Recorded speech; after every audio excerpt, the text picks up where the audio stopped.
there's nothing subjective about individual rights. It's very objective, and it's grounded in the fact that man is a rational, volitional being. The way that man lives is by applying his mind to reality and working to sustain himself. So when you introduce force into that picture, you are essentially being a murderer.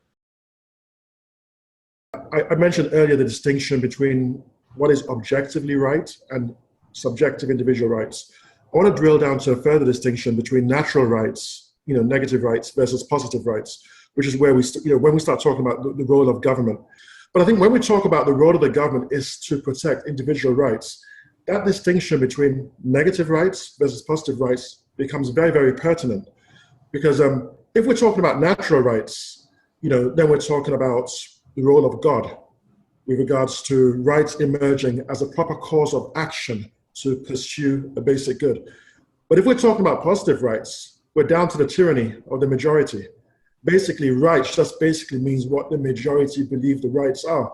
And this is why you have so many, what I call dysfunctional kind of rights. Like, for example, the wide array of human rights. Bernie Sanders, people were popularly voting for him because he promised free education. People believe they have a right to, what philosophers would call active rights, right? Mm-hmm.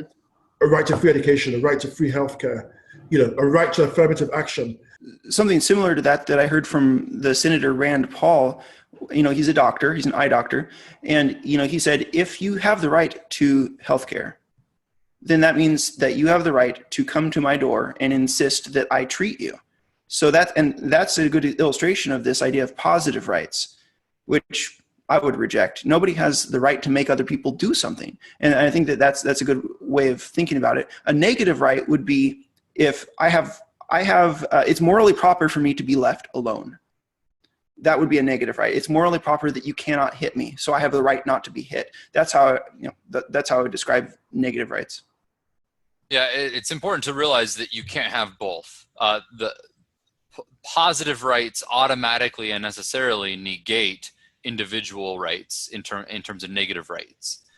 You either have negative individual rights and no other rights, or there's no such thing as negative rights. So positive rights completely undercut individual rights. So the only coherent concept of individual rights is the concept of negative individual rights. And then we're back to the philosophical question: do those negative rights actually exist, or are they a product of what is necessary for us to live in a peaceful society?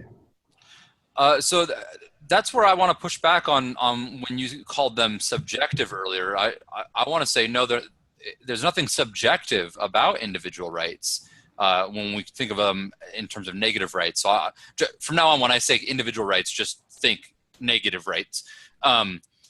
There's nothing subjective about it. It's very objective, and it's grounded in the fact that man is a rational, volitional being. The way that man lives is by applying his mind to reality and working to sustain himself. So when you introduce force into that picture, you are essentially being a murderer.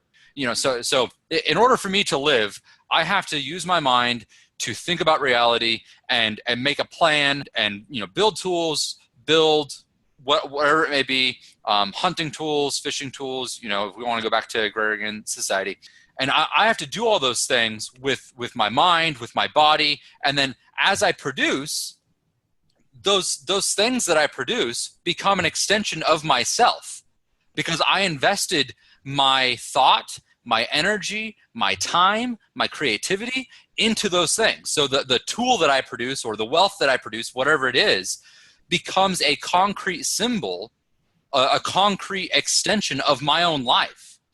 And so to take that away from me is to take away a piece of my life. It would be tantamount to chopping off a piece of my body. And so that's where especially property rights come in. If it's wrong to murder someone, then it is equally wrong to use force against them in any way to extract a value of theirs or a piece of property of theirs. because it's the same. It's the same principle at play.